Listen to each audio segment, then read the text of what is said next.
So, Bhante, Varrapanyo, what does that mean? So Varrapanyo is a Pali, and Vara means something like great, something like highest or bright, and Panya is a wisdom. So great wisdom or bright wisdom, Hmm, something like that. nice. So, thanks for coming on here, Bhante.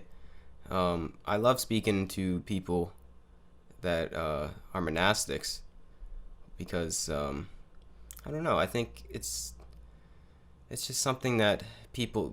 It's a lifestyle that I think needs to be brought to light to show the more lay people on how this kind of this alternative lifestyle is, and that's why I wanted to speak to you because that's what you're kind of showing. You're showcasing that in your YouTube channel, and I don't think a lot of people are doing that. I haven't really seen many people that show the entire journey of. I mean, it's not that you're showing the entire journey, but you're showing a large portion of what it means to be a monk, and that's very powerful.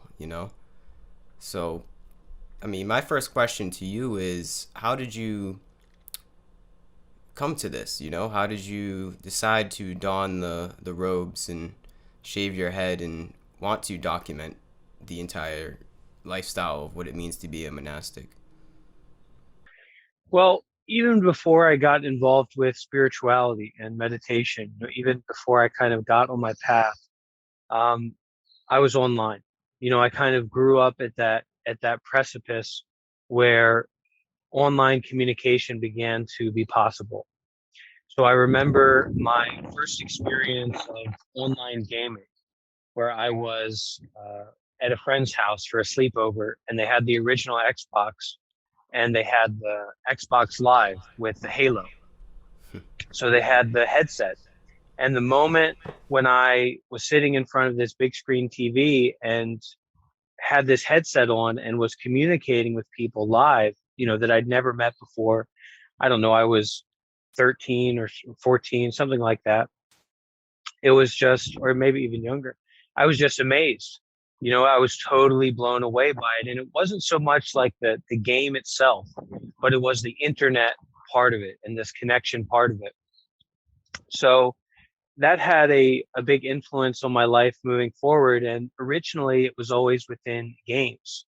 So Halo 3 or SOCOM on the PSP, multiplayer games where you could have these voice discussions with people and could kind of exist in the internet world, right? So it got started with that. And then eventually I learned about like, voice chat rooms and video chat rooms and things like that. And at the beginning, it was very much a way for me to express my frustration and my confusion, and sometimes questioning and learning. But mainly it was, I was a troll many times in my life. I've been a troll and trying to like make a mess of things or just acting immature online, right? And there was this intimacy that really connected me to it, and just through going through my youth and my teens and all that and all this frustration and suffering, um, and even into my 20s, I would express that online, in a variety of ways. And so eventually, I got on my path and I started to calm down and was a little bit less ridiculous. And I'm not enlightened or anything like that, but now I still love that intimacy online. I still love that connection and community that's possible online. And now I show up as a monk. And so the spaces that I'm familiar with, I think you might have saw me on Reddit, but I'm on YouTube and these kinds of things is where, so many years ago I might have appeared, or I have a Discord as well. I might have appeared as this, immature kind of joking guy. And I am still that to some degree, but now I get to show up as a monk and living a monastic lifestyle. I'm supported to do that. I'm fully supported to live as a monk and be a monk. And so I I just like to share that with people online. It's just kind of my presence, what I'm doing, and sharing that now online. Mm. What do you? There's many monks out there that don't want to showcase what it means to be a monk. So I think it's very unique to be able to do that. And I think a lot of people would actually probably disagree with that. Like there's probably people out there like, "Oh, he's not a real monk. Like what kind of monk has a smartphone or, goes on Reddit?" So why did you decide to want to show people what it's like? Yeah, I mean, I get that. And then I also get people who maybe knew me online before I was a monk. And so now they kind of knew me as this more immature person who wasn't so careful and was very freely getting into arguments and debates and things like that. And now I'm a monk, and they don't like that. And they don't think that I should be, being a monk and sharing my practice and doing all these things online. A lot of people have this very conservative idea of a monk and what that position is and what it should be. Um, so I understand that, but I keep doing it, and I'm doing it because it's wonderful. It supports people to get involved in this kind of stuff. I'm not selling anything. I'm not even selling myself. I'm facilitating community and Mm, inviting people to join me in the way that I'm living my monastic life, and I'm supported um, in doing. And it's like uh, I don't really rely on support from Westerners, and most monks don't, to live their lives. It's usually the Sri Lankan community or the Thai community or the Burmese community and the kinds of temples I stay at. So that's where I get my support. And being online and being this modern presence is something that I know is helpful to people. And it's also helpful to me in my practice. mm, Another aspect of it, though, is that like a monk way of living is not something that really exists in Western society anymore. It did a long time ago with like Catholic monks and certain kinds of Catholic priests, but it's just not very common anymore. Um, and also, people are becoming less religious overall. So there's just not a lot of young monks, Western monks in my position. And if there are, the ones that are, they tend to be more conservative and less active online, or less progressive about their approach to Buddhism. Whereas I'm very progressive. I'm fine with being a imperfect monk online and sharing my practice and trying to be wholesome and help people. That's enough justification for me. mm. Yeah, that's great. I don't see anything wrong with it. I think, this is just the product of the incarnation that we're in. This is just the times that we were born into. I don't think there's anything wrong with showcasing what the monk life is. And it's 2021. This is the world we live in. And if you want, if is it in a, how do I phrase this? Is it in a monk's path to spread that to others, kind of like being the bodhisattva? Is that like in your job, would you say, like your duty, your purpose to showcase to others this lifestyle, to almost to be like a symbol? Well, it starts with our personal practice. That's what's most important, especially for a monk. We're looking inward to develop our practice, and the majority of our work is inward. But with that said, if outward work can support you in doing that, then that's great. Mm, And as you get some moniker of peace and stability and wisdom, not to be enlightened, but just some degree of it, then yeah, you share that and you support the community um, that you're in to also have that experience and to do that kind of work. You invite it. It's not like pushing a doctrine, but hey, what about morality? What about compassion? What about meditation? Have you considered this? A lot of Western people are suffering and very involved in, I think the word is parasocial communities. and this is just a general thing, but like people watch a certain streamer, or they watch a certain YouTube channel, or even believe in a certain religion, and or a certain brand of Coke, whatever it might be. And then the main community that they have is just people who are also under this umbrella of, oh, they also watch that streamer. And so there's this very frail, not so intimate community that they're relying on. Whereas, what I invite people to do is really get involved in intimate community. And I try to be the facilitator for that with my ethical responsibilities, and kind of always being held accountable to being a monk. And so it allows me to facilitate that community in a more grounded way. Mm. Because there's no time when I can say, oh, I'm not a monk right now. I can be ridiculous, or I can be hurtful or harmful to someone. It's being a monk is 365, 24/7 position. Mm. Can you take us through what a day is like in your life? Um, each day is a little bit different, to be sure. I like to wake up, take some meditation, perhaps take a bath. After that, uh, some study. Usually around 10 to 11 is when we have local devotees coming in to offer food.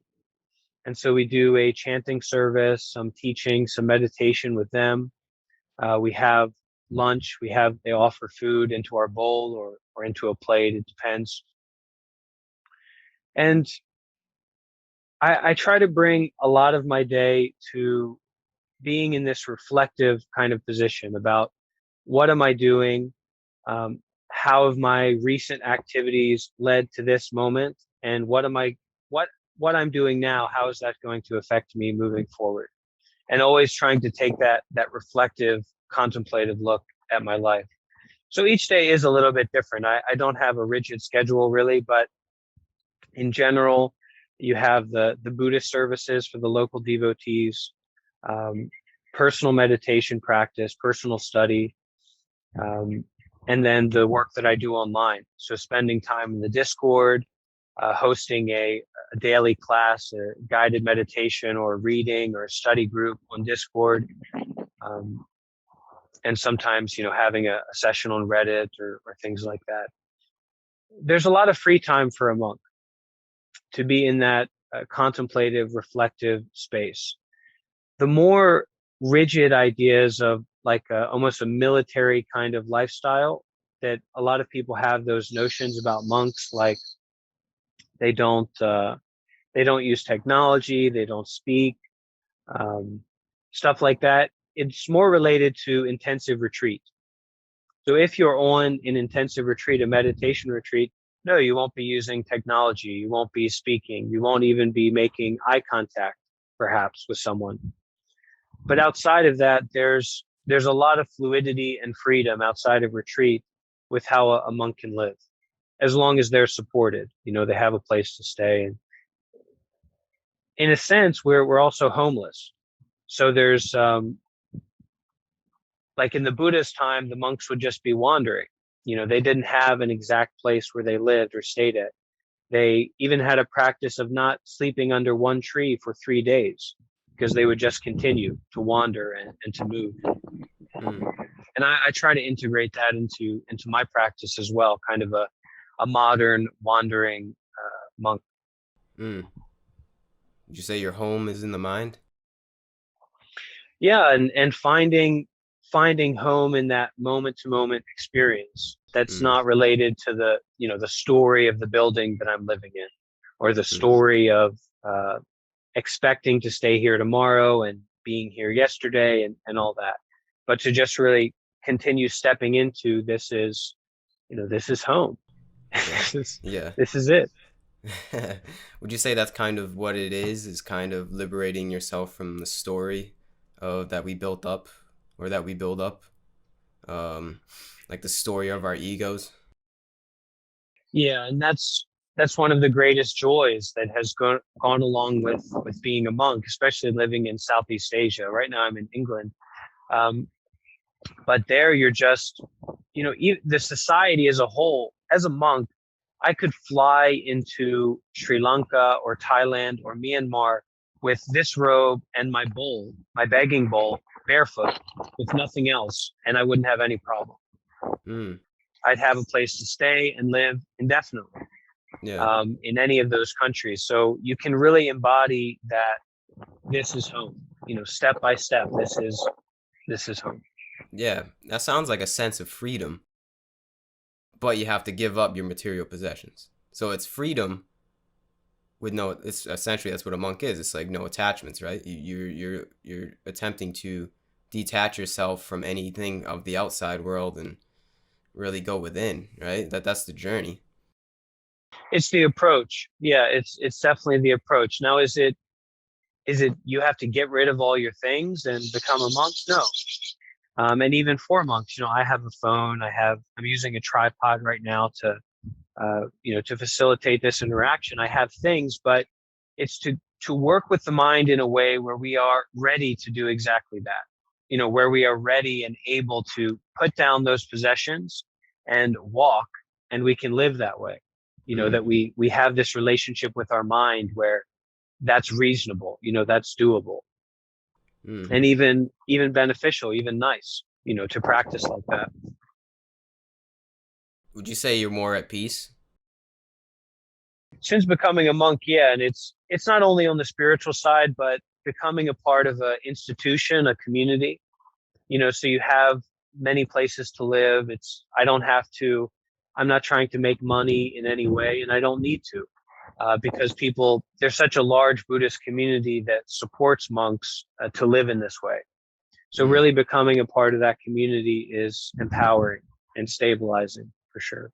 Yeah, that is such a empowering idea to rid yourself of the idea of money, because what is encapsulating everybody's mind in the 21st century? It's money. Money. We bow down to money. Money is our idol, right? So when you live, the idea of living without money is so foreign. Even to me, it just seems like how. So do you rely on the good the goodness of others, like donations, like your alms? 100%. It's all about donations. It's all about the goodness of others. So the clothes that I'm wearing, where I'm living, it's totally through donation, through support, given without a certain expectation. There's social relationships, there's things that go into it, but Buddhist monks are not in the habit of selling anything, or at least they shouldn't be. Um, and so yeah, I just rely on donations, support. Um, I did a practice. We have a monastic practice going back to the time of the Buddha called Tudong, which is when we kind of take up that way of giving up everything and just walking, just traveling. And I've done this in Burma for a few days. And when you I slept at a graveyard for a couple of days, and Oh. the first night I slept at this graveyard, no one knew I was there, so it was quite fine. It was peaceful. No one was there.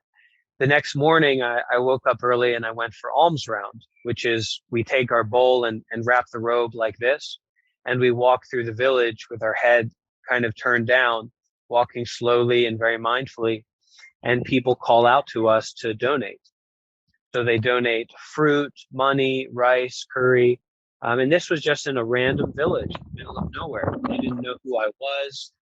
They didn't know where I was from. It was just to support the monks' practice, because the Hmm. people in Burma, in Myanmar, are that devotedly Buddhist Hmm. wherever you go. So as a monk living in those countries, you'll always be supported. Hmm. Can you do you think you could do that in a Western country? Um, it's possible, but it's would be a different practice. It'd be very different. Yeah. Wow. Yeah, it's such an inspiring lifestyle, it really is. I don't know. I see Buddhism from I'm not of any sect or any I'm not a monk, but I see it as from what I've studied as a means to an end to this game in a way. It's a it's a way to escape the happenings of our mind that keep us latched here, that keep us attached, which essentially leads us to suffer. Would you say that's an accurate description? It's kind of like the strategy guide to life. Well, strategy guide to life, yes, I like that, but there's no rejecting, there's no getting rid of. So it's all about transforming our relationship to the mundane, transforming our relationship to the things that we don't like and that we like, and to boredom. So when you sit in meditation, especially as a beginner, and most everyone's I'm a beginner in many ways, um, we feel like uncomfortableness. We might feel pain, something like that. And when we feel that, it's this leaning into it and being okay with it, giving our attention to that pain, that thing we don't like, and accepting it Mm, versus this mind of, oh, I don't like that. I better get away from it. And mm, so slowly over time, we're transforming our relationship from not liking and liking to loving, to accepting all phenomena, everything that comes up. And that allows us to have a different relationship to those things that cause us to suffer, mm, and it to let go of our this habit, this way of living of craving and aversion, trying to get this and trying to avoid that. yeah. Do you think the monastic life is the, I guess, would you say, most effective way to do that? To reach a state of detachment or and accepting whatever comes up in your mind? Not necessarily. It can be a helpful tool, a helpful reminder. So every day I wake up and the only clothes in my closet are robes. Most of the time I don't have a closet. So it's a great reminder for me, with my kind of cause and effect conditions. Um, it's a great way for me to live. But for other people, just to begin to bring some meditation into their life and a extra emphasis on ethics, how to live ethically, um, you can you can go a long, long way without drastically changing your life as you're living it right now. The kind of the job that you have or where you live. You don't need to change all that to change your relationship to yourself, to Mm, suffering. But mm, it can be helpful, and it's inspiring, right? It can help to inspire as well. mm-hmm. Yeah, I always think like if I have been through multiple incarnations, millions of incarnations maybe, then this one seems very intriguing to me. There is, this the fact that we're doing this right now is something special, that wasn't able to be done for anybody else in the past. So it seems like something was leading up to this incarnation. If there was some kind of, if it is like a linear thing of like, past, like time is linear. Maybe it is, maybe it isn't. I don't know. But this one that I'm in seems very, very interesting, right?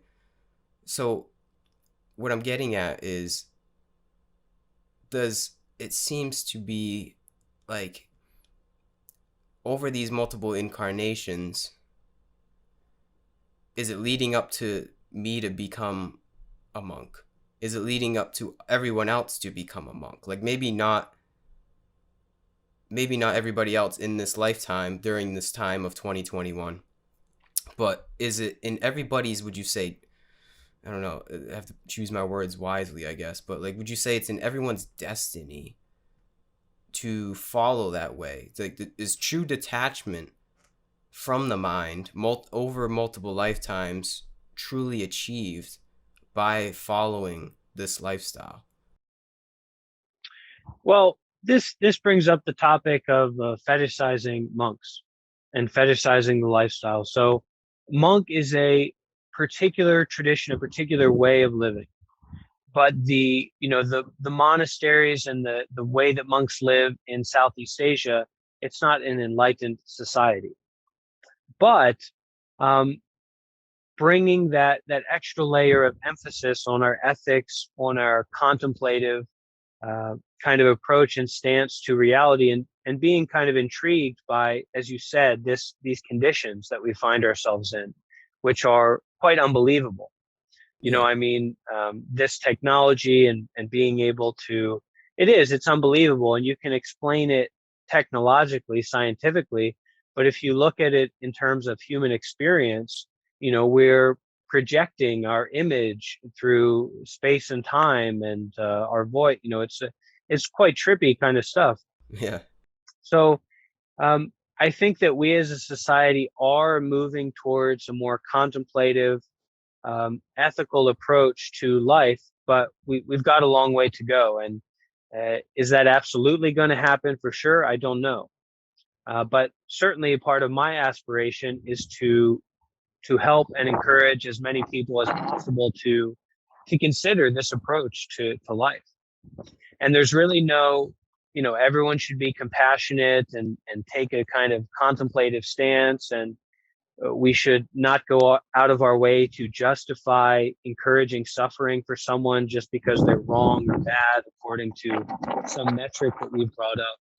It's just, there's only good that can come out of it. It's only skillful to be compassionate moment to moment and take a contemplative approach to complex situations, not just right and wrong and we need to do this, we need to do that. Yeah. And I think we're moving towards that in a lot of ways, Yeah. with I think social so. justice and all kinds of different things. Yeah, I think so. I almost see like the world we live in as or slowly moving toward like a I mean very slowly. We're not there yet, but it's moving toward like a giant sangha. Like we're moving toward just a giant community. And I think doing this online is kind of showcasing that which is going to be in the future. Like ideally, this is my idealism speaking. I think we are moving toward just being this giant community. Like there are little communities in it, like involved in it right now, but I think ultimately we're just going to be a collective community on this earth. And I know that seems like a very distant idea, especially if you watch the news and see what's going on in this chaotic world. But I think if I had to guess, there's something in me that says we are moving toward everyone kind of not exactly, putting on the orange robes and shaving their head, but kind of exhibiting some of those aspects of that lifestyle.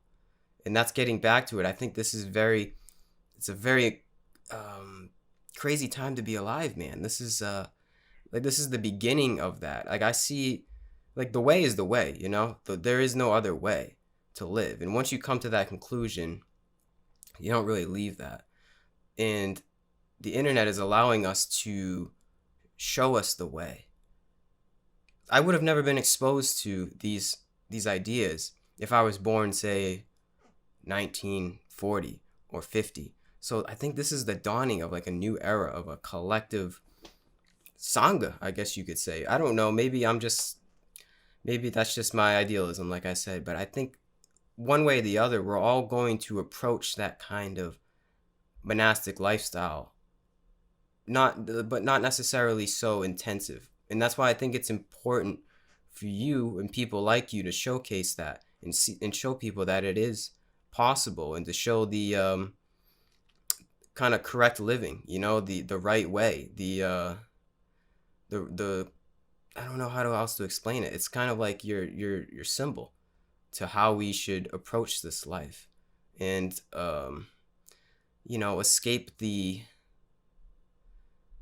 escape the just craziness that we've gotten ourselves into.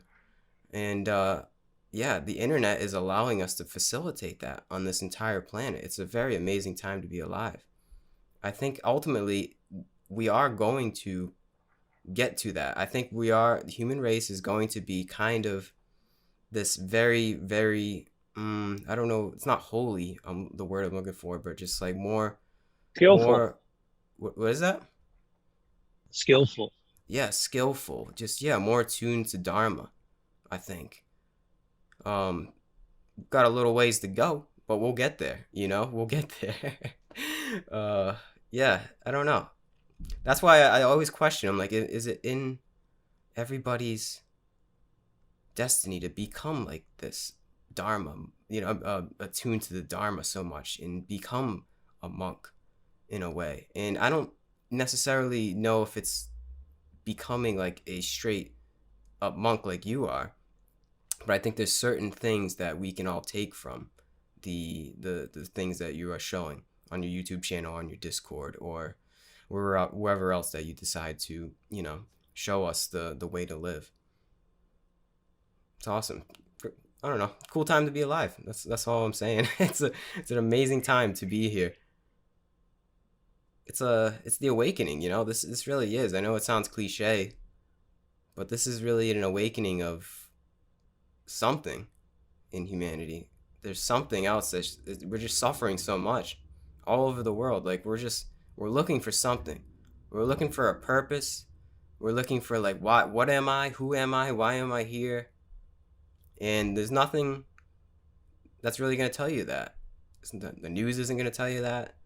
This podcast isn't really even going to tell you that. People around you might not tell you, but there's certain directions you can take to facilitate that within yourself. And I think that's kind of where we're ultimately moving. Yeah. It's a cool time to be alive. I don't know. Do you where do you see the world moving in the future, Do you see it as collectively kind of approaching more of this contemplative state, the more skillful state that you mentioned?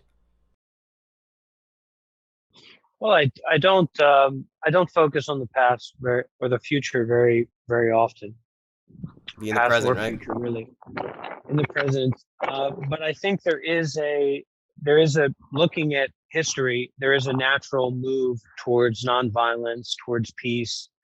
We've got these social justice movements that are flourishing right now.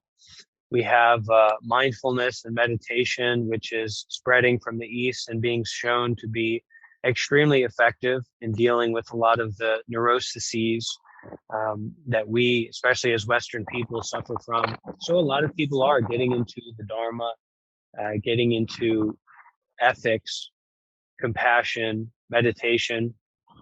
And you have people like Thich Nhat Hanh, the Dalai Lama, many Dharma teachers who would previously not be able to share their message with so many people, and that message is being shared, and it's going to have a major effect. Thich Nhat Hanh in particular, he's put out so many books, so many teachings. He also has a deeply robust monastic community, Thich Nhat Hanh, that it's going to have an effect. It's going to continue to grow and develop.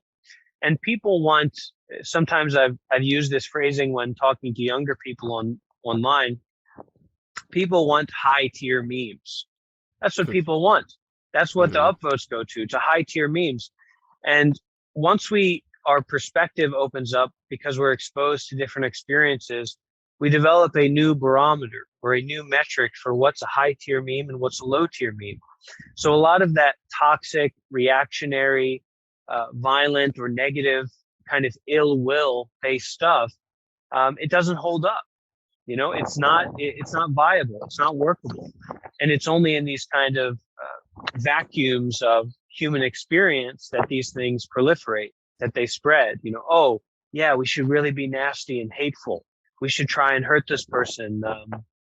Or this group is, all the people in this group are this way or that way, speaking down to people. But when you look from a bigger picture, from a wider perspective, it becomes very clear that compassion is much better way to live in all circumstances than any punishment. I come from the stance that no one deserves to be punished. No one needs to be punished. People need help. Yeah. That's it. And I think it's natural that more and more people are going to come to that conclusion as time goes by. Got a little ways to go, but we'll get there. What do you think it means to be a human being? Are we here to discover what we truly are through our sufferings? Well, I think our sufferings are opportunities for us to learn about ourselves and to learn about our nature. And the big issues tend to come from trying to get away from our suffering. That is somehow, we're going to run away from the bear, and then we're going to be at peace. We're going to be happy. Um, but actually, I would say in this sense, we turn towards the bear. We hug the bear.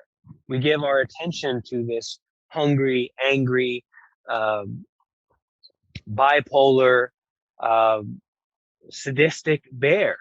Hmm. This negative self-speech bear. We turn towards it and we say, "Hey, I care about you. I'm your friend. I'm here." And we give our attention to those sufferings. And I think that's really where we plant the seed of compassion in our suffering, in our difficulty. Yeah. Um, and it allows us to find purpose in the ordinary moments. We don't always need to be seeking these special experiences or avoiding these special experiences. We can find that this life that we're living right now, as we hear, as we see, is special. It's Yeah. fundamental. There's such a deep resource of meaning and understanding to be found just in our normal ordinary experience. Yeah. Yeah. That's a it's tough to get to. Do you think that's what I mean, you can't really describe it. I know you can't. But working toward enlightenment, is that kind of the gist of it? Is it's continually dwelling in this present moment and realizing the magnitude of what we're in, the like just kind of realizing that this is beautiful dream that we find ourselves in and dwelling in that, not getting lost in the attachments of the mind, trying to like, oh, think about this, think about bills, think about what about someone said this to you this day. Is it just like realizing the sanctity of the present moment, every moment that we're alive? Is that kind of, would you say, the gist of what it means to be an enlightened being, or at least on the path of enlightenment? Well, the more practical we can be when we talk about spirituality and enlightenment, the better. That's what's going to allow you to engage and work with it. So, especially at the beginning, it's just like if you want to be a marathon runner. You want to be have a very special experience being a runner and take up that. When you first go out the door and begin jogging, it's a mess. You have to first learn to jog. You have to first get comfortable with jogging, with moving in that way. And once you are, then you can, you expand, you can develop more and more. The beginning of spiritual practice, the path to enlightenment is stabilizing the mind. We've Yeah. got to calm things down. We have to simplify the mind, and that's what we do in meditation and with ethical living. We're able to simplify and stabilize and calm the mind, and then, just as you described, that doorway becomes a reasonable way of actualizing ourselves, and we can rely on that, and we can come back to this deep meaning and relevance of the present moment. But the beginning is to bring up ethical living and prioritize it, and also to stabilize and to calm down. Mm-hmm. Many people get into astrology and chakras and spirituality and psychic and reptile. I mean, it's never ending. They really get into complicated stuff. But for me, I always advise those people, if you want to get involved in that, great. But work on simplifying and stabilizing the mind so you can enjoy the sanctity of the present. Yeah. Mm-hmm. I always say it's the simplest, hardest thing to do. It's just when I teach yoga and I tell people like the breath. It's all about the breath, becoming aware of it. But when you become aware of it, and then you can control it, and when you can control your breath, you can control your mind. But it's for some reason it's the hardest thing to do. It's very simple. Like we're always breathing. There's not a time when you're not breathing. And then once you can become aware of that, you can control it. And then from there you can control your mind. But for some reason, we are just it's just so easy to lose it. It's just so easy to just become unaware of how we breathe. Like, would you say the breath is an extremely important aspect of controlling the mind? I don't focus so much on controlling the mind, but it's more that and a lot of the spiritual advice that people give, and controlling the mind is part of it, but uh, it's very much about your perspective. But when we are working with the mind, and we're working with the art of living and the art of spiritual teaching, being a yoga teacher, being a meditation teacher, whatever it is, a lot of times people can hear what you say to them. It sounds like, oh my gosh, everyone knows that. You're talking about being kind to someone who's not kind to you, or being compassionate towards negative aspects of yourself. Everyone knows that. Yeah, that's true, but to do it is profound. To do it is totally revolutionary. So to begin working, if you want to control your mind, to begin working with the breath, and really tuning in to this thing that we're always doing. Yeah, to say it is, well, what could be simpler? What could be more dull and uninteresting than breathing? But Hmm. to do it is this kind of revolution of perspective. Yeah. To really be here, to really be aware and breathe as a human being, it's it's totally out of bounds from how we usually think about ourselves and our lives and other people.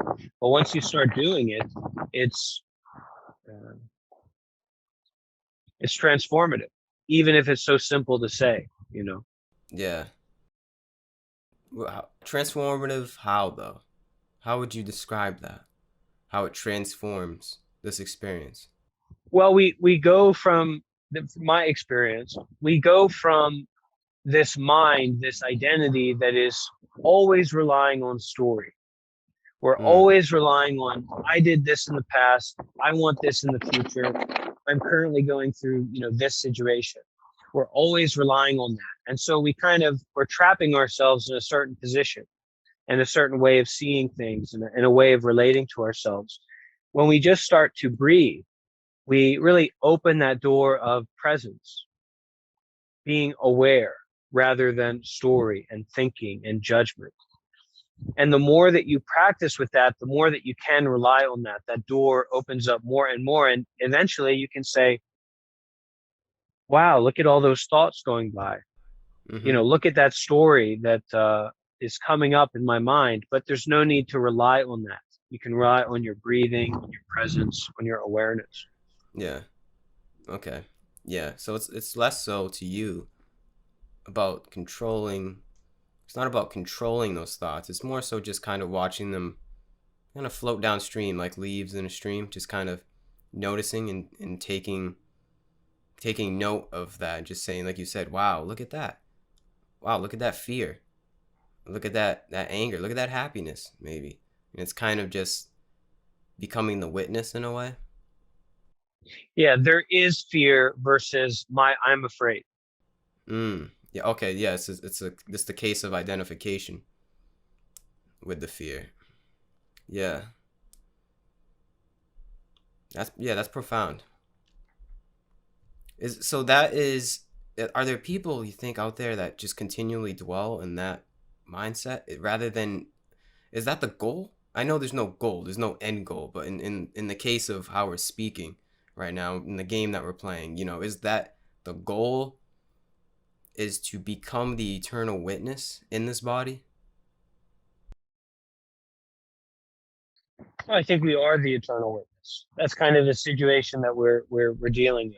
And then all Yeah. this other stuff that we're getting caught up in is uh, the frictions, or the waves on the surface of the water. Sometimes it's a major storm, but once you go beneath that, you see that's not really the fundamental. That's not the primary. This Mm-hmm. awareness is. And so people who go through spiritual development, they their perspective changes in the same way that someone who, this is might be a sensitive topic, but someone who has like a TBI, traumatic brain injury, something like that, that impact, it might change their perspective. And so they're no longer looking from that previous perspective, and that's their life. And with spiritual attainment and spiritual realization as well, it's just like with the seriousness or the sincerity of something like TBI. It's someone's life. It's this moment. It's this reality. And so you can't really make a metric of it, because once you experience it, or once you go through that, sure, you can talk about it, but you're not speaking from that previous perspective. Mm. You're speaking from this perspective that you have right now. And Yeah. so as our perspective changes, that's the real attainment. But the person who was there before isn't attaining anything. And eventually, the further you go, there's less of a personhood before that, that perspective change. So eventually it's going from basically not a person at all to really there's nothing self-oriented in this experience. Mm. So for the Buddha, to bring up the Buddha as an example of this, the Buddha attained enlightenment, right? So we would say the Buddha attained the goal. But the Buddha attained enlightenment with conditions. So he was enlightened, but he also had a body. He felt pain. He felt emotions, happiness, sadness, gain and loss, because he had a body. But he wasn't attached to any of that. So when the Buddha died, we say that the Buddha attained parinibbana, or final nibbana. So the substance of the Buddha at that point, the person who we say is the Buddha, there was no self in that. So the body died, the senses died, the perceptions, the mind, all of that passed away. But what was the Buddha did not die. It just kind of, you could say, flowed out, but that's not the right way to say it. Mm. That what the Buddha was not separate from death. Yes. It was beyond birth and death. It was beyond any kind of contraction on change. Mm-hmm. Yeah. So the Buddha isn't necessarily the image of the Buddha like I have in my background. It's not Siddhartha Gautama. It's the Buddha is, I guess, putting it. It's an essence. It's just is. It's what would how would you describe with these mouth noises that we're using Yeah. what Buddhahood is? Well, Buddhahood is our awareness nature. We say our Buddha nature, our total in tuneness without any attachment to all circumstances, all conditions arising and passing away. And there's a concept that the Buddha woke up to the way that things were. The Buddha didn't get something out of the ordinary. The Buddha woke up to the nature of the ordinary, the fundamental ground of being, you can say. So it's not the traditional Buddha Siddhartha Gautama. While we do venerate him as our founding teacher and philosopher, it's more that waking up.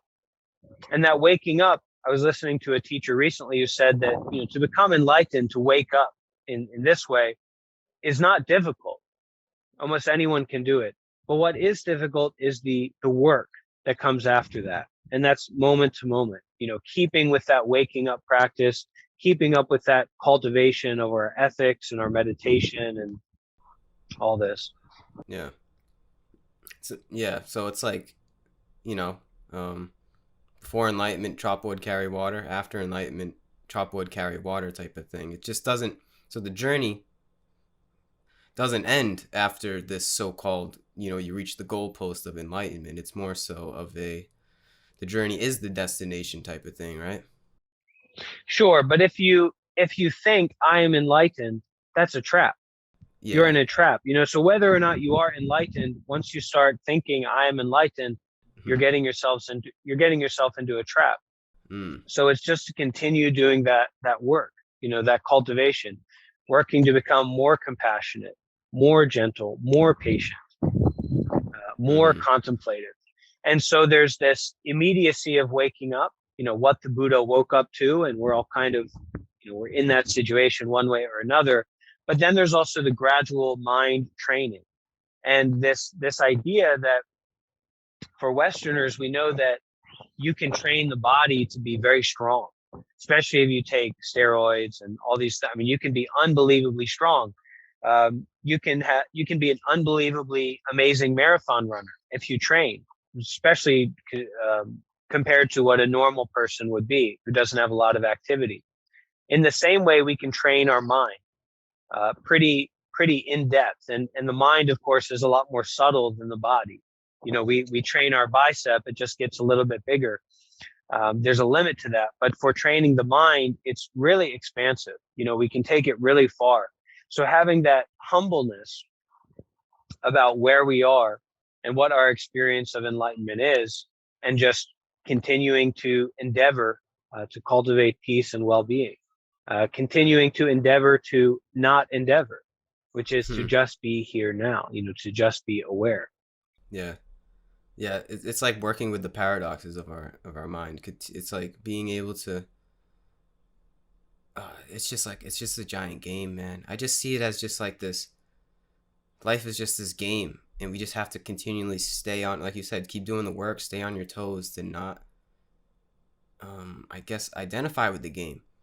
Don't you? I mean, it's hard, man. But when we get into these conversations, I always find myself at a loss for words because I realize that what we're doing right now is just a game with words. There's really no way to describe what we're trying to talk about truly, like to truly have somebody else internalize for whoever's watching. um there's no which way that I could form my words that somebody could internalize their own Buddhahood within themselves. This is just kind of like, what would you say the purpose of these kind of conversations are these is this one giant symbol of a conversation that we're having for somebody else? We can say upaya, which is expedient means. So this is using particular means according to someone's abilities, someone's karma, someone's conditions, to encourage them, to inspire them, to kind of invite them to get involved in the practice. Mm-hmm. And it's not selling anything. A lot of people are selling meditation and things like that, but it is inviting people, expressing the teachings, expressing the experience in a way to be innovative according to someone's particular conditions. Mm-hmm. It's just like speaking in a language that someone can understand. Yes. Yes. That makes sense. I like that, how it's inviting. There's no attachment. Just kind of planting the seed, like you Right. said. Just kind of like, hey, maybe, consider this, consider this way. But ultimately, yeah, this is something that everyone has to do in their own body. This is not anything that is can be transmitted from the outside world. That's what I find it very interesting. Like, no matter, I do a lot of reading myself. I listen to a lot of teachers myself, but I always keep in the back of my mind that this is just like, that's their experience, and they're just transmitting this into me as a means, as a symbol from their experience. There's nothing like, it's truly down to us as the individual from this perspective in this body. That's what I find it very interesting, and that's another trap that I think we can easily get sucked into, is venerating somebody, holding somebody as an idol, like he is the one. I think I heard somebody say that Buddha didn't invent Buddhism, and Christ didn't invent Christianity. It was kind of the people around him when they were preaching that, like, their message was kind of similar. Is that, like, I am the one, but you are the one as well. This, it's kind of like not getting lost in our idols, not getting lost in somebody and bowing down to a false idol, because truly the true idol is yourself. The true idol is within your own being. And, that's just a realization that you just come to on your own accord. I don't know how. Everybody has their own way of doing it. Everybody has their own journey, their own karma that they have to reap in this life. But ultimately, I'm not going to do it for you. You're not going to do it for you. You can just kind of point the way. It's just kind of like that metaphor of pointing at the moon and the finger in the moon. Just don't get lost at paying attention to the finger, right? Too many people pay attention to that, and they think, they forget that what it's pointing to. And the moon is essentially what's within inside of all of us. It's I don't know. It's We you. Go ahead. What were you we saying? have to do our own work. Yeah. And this common idea that a lot of people have, probably a lot of our peers have, and we have at times, is that the way that we're going to live our life and deal with life and be in the world is to consume. Yeah. That's the way that we're going to do it. We're going to try to avoid stuff we don't like. We're going to try to consume as much of what we like as we possibly can. and that's what we're going to do. And it's just not a viable way to go through that maturation process to become a man or a woman or a member of society through just consuming. You have to do the work, and it's not just work so you can consume more, but it's like you said, it's to see that moon within you, and just to Yeah. start by looking, Yeah. questioning what's really going on here. Yeah. But it's Exactly. not someone else who's going to be answering that, or it's not going to be, oh, it's that person doing that. It's within us Mm-hmm. that we find that real questioning. I'm always curious on everybody's excuse me, everybody's catalyst moment to that questioning of, oh, what it like what hold on a second, like what is this? Because I think that's a very pivotal moment in the journey of, however we get there, but there was probably a moment for you where you're just, or maybe, a series or sequence of moments that led up to a point of, wait, what am I doing? Why am I living like this? What what is going on, And from all the people I speak to, it seems to be there is like some kind of catalyst event that leads to us to walk the path. And I find that so interesting because there has to be a moment, right, where you walk the path, or at least you find the path, and then you decide to walk it. So what was that for you? Was there like a certain moment that you can remember and been like, wait, hold on a second, what am I doing? Well, I've had many moments like that, but one does come to mind quite strongly, and I'm a little embarrassed to say it, but um, not so embarrassed, but certainly odd for a monk to talk about this. So I was, I think, 20 years old or something, and I had just began traveling in the U.S., trying to find my home and my home, as we spoke about earlier, and it led me to living with a yoga instructor in upstate New York. And so she was older, 27. She had many years of spirituality and meditation and Buddhism, and not Buddhism particularly, but she had been connected to that. And one day, one night, I was staying with her, and someone gave me this like LSD. I think it was actually fake LSD that they gave Mm-hmm. me, Mm-hmm. and she wasn't there. She wasn't home, and so I kind of started tripping out on that, and was in one of these group video chat rooms, which I so often would be in. And I told the people, you're like, oh my gosh, I took LSD. It might have been LSD, but I think maybe, I don't know, it was something like that. And I told them, I said, hey, I took this. I'm kind of freaking out. I don't know what's going on. And they recommended to me this video by Alan Watts on nothingness or emptiness, and emptiness more as like inclusiveness, like within you is everything, and your small views of yourself are empty of this kind of permanent truth or this intrinsic self. It's not there. Yeah. So I kind of just listened to that and started crying, and um, just made me really question, what is this silence? What is me? What is this self?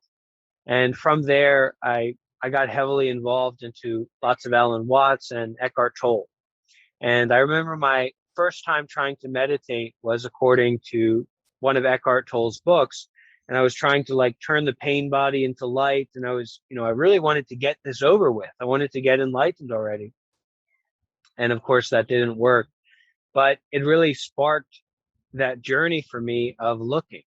And so it went from Alan Watts on LSD and Eckhart Tolle to the Native American church and Mm. like peyote shamanism, and staying at a Hare Krishna temple for 2 weeks after dropping out because it just wasn't for me. And go ups and downs and all this, and eventually I found Buddhism. I moved and moved into a Buddhist meditation center, a Western meditation center called Upaya, actually. And I lived there for a year, and that was just, I found that stabilizing, that grounding, and that's exactly what I needed. In Zen, I found that originally. So I kept up with Buddhism, and it eventually led me to here. Mm. Yeah, that's interesting, man. Wow. That a lot of people go down that path when they take some kind of psychedelic substance. There's something in the right conditions, it can spark something in somebody's head. Not everybody, that's for sure. There's a lot of people doing these things and they just want to see the colors and feel some kind of way. But within the right mindset, within the right person's, I guess, certain situation in life, whether it's LSD, psilocybin, peyote, DMT, whatever it is, there's something that can spark something in people to show them the path. That's what I find so interesting about these substances. If used correctly, there's something that can show you the path. Not always, though. It's only certain individuals that it happens to. It happened to me. It showed me a certain way to live. I wouldn't be the same way in this situation doing what we're doing now if it wasn't for psilocybin mushrooms. So it's so interesting to me. That's a huge catalyst with a lot of people that I speak to, too. It's like they take these substances that show them a certain way to live. And it's interesting they listen to Alan Watts. I've been listening to a lot of Alan Watts lately as well. And he was just, that guy's a character, man. Because he wasn't fully, like, he wasn't monastic, but he was, like, he described himself as, like somewhere between, you know, he was like a lay person and a monk. Like he was like the perfect, because he was an alcoholic, but he was also very involved in Zen and very involved in like Eastern traditions. So something about that man, he was a prophet. And yeah, there's something about Alan Watts' character, man. He is just something else. I don't know who he was, what he was here for, but his way with words, his presence, I wish I could have spoken to the man, because he just, I don't know, he was amazing. And yeah, that's a great I would story. say, yeah, I would say that with psychedelics, it brings you into a sense of community Mm-hmm. with your own mind, with your own brain, and turns you inward very quickly. And then you're in communion with your, all these aspects of yourself, all these aspects of your experience. So it can inspire some people. It can also destabilize some people. And Yeah. really, people who are successful, who have some degree of success, if you want to call it that, on the path, are exceedingly rare. Most people are just kind of meandering around and getting caught up in all kinds of things. I would say that what really did it for me, what made that impact to get me on the path to where I am now, was community, Sangha. Mm. Mm-hmm. And it's one of the things that I really, really believe in, that people are lacking in, which is spiritual community, intimacy, councils, discussions, community engagement, really being a part of a community. I feel that so few people are experiencing that in the modern world, Yeah. especially Western people with capitalism and all that. Mm-hmm. And that's what did it for me. And so I really try to support that and facilitate that, in my community, in my Discord, because we do the Like video chats and the voice chats and all that. is like a form of true connection, would you say? Like connection more than just like kind of like an ego kind of thing. How about them Red Sox type of thing? It's like a Yeah, it's the true intimacy. connection. Yeah. It's an opening of the heart. It's crying with people. It can take all kinds of different forms, but it's really being with people outside of this framework of, I want to get this and I want to avoid this, Mm. or you're this kind of person, I'm that kind of person. Just totally being vulnerable and open and in Mm-hmm. continuous connection with people. We don't just have a relation. Think of a relationship with a loved one, like a husband or wife or a partner. Everyone's looking for that. Yeah. Everyone's struggling to find this kind of partnership, this relationship. And it's usually based in some kind of sexuality. And think of why everyone wants that, because it's so empowering and so rewarding. We Yeah. can have that relationship with other people. We can have Mm. that relationship in community. Yeah. I've heard a teacher, I don't know who, but he said that the return of Buddha, Maitreya, in the 21st century sense will be the Sangha. So it's interesting that you say that. Hmm. Wow, that's powerful. And I think, yeah, the internet is a amazing way to facilitate that. This is the Sangha. This is the way for us to do that.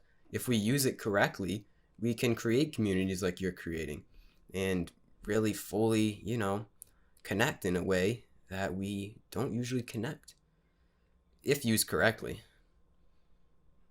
Yeah, it's a beautiful time to be alive, Bante. It really is. Very interesting. Like I said, there's something special about this lifetime. Or maybe that's just my ego talking, but that's okay. There's something, like I said, about this right now, this current moment that we're in, and the one that you're in too, the viewer.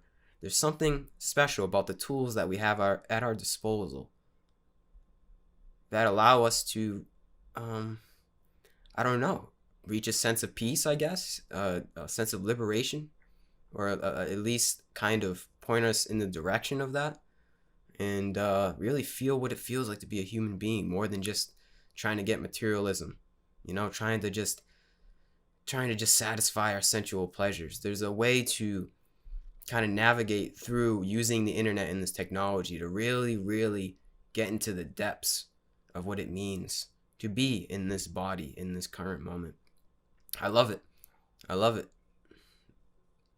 It's beautiful and also chaotic at the same time.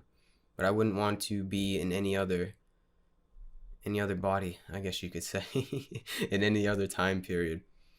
I think that those catalyst moments that we just spoke about are kind of reaching an exponential point in the time period that we're living in.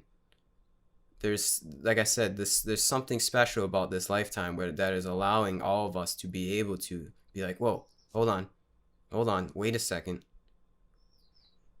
What's going on? Why are we here? What's happening? Why are these things coming up in my mind?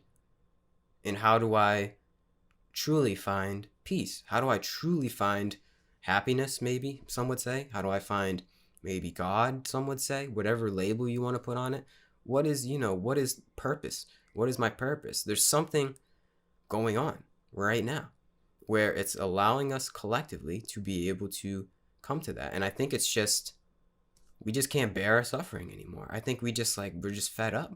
There's something collectively, we're just like, I need to find a different way. I need to truly find connection. Like you said, I need to, talk to somebody. I need to just actually be able to reach true connection with somebody, or maybe kind of work your way into that.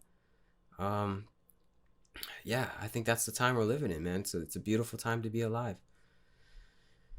I don't even know where to take this thing anymore. Uh, You've lifted yeah, off I've lifted off. like a spaceship shooting up into space. Yes. Oh man, I think we can probably wrap this thing up. I mean, do you have any closing words that you'd like to say before we stop recording? Well, just thank you so much for having me. I'm really happy to be here on the conscious perspective. And anyone here who's watching and is interested, you're welcome to check out my community and join us, practice meditation with us if you like. But even if you don't do that, just take care of yourself Yep. and never get into that position of justifying being mean or negative towards yourself. Mm. Just be a friend and be a Be a friend friend to to yourself. those around you as well. Yeah. Yeah. That's what we need, man. To be a friend. Be a little nicer to yourself. You deserve it. We all deserve it. Well, thank you, Bante. Um, yeah, I appreciate you coming on here. You're a very, very wise man. I look forward to, seeing what the future holds for you, and where you decide to take your YouTube channel. And yeah, I'm glad I got to speak to you. This was pretty cool. I appreciate your presence. Okay. Thank you so much, Gary, for having me. I really appreciate it. Thank you. Have a good day, and have a good day, everybody that watched. Peace out. It's all gonna. We're all gonna be okay. It's all good. Just take some time for yourself. Thank you. See ya.